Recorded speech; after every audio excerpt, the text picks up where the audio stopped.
Hi everyone, in this video, I will show you how to create a snippet in Notion Mail. So first thing you want to do is go to your Notion Mail and here on the left side, click on Settings.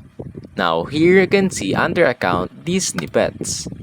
Now, in order to create one, simply click on this Create New button. Now you can add a shortcut here.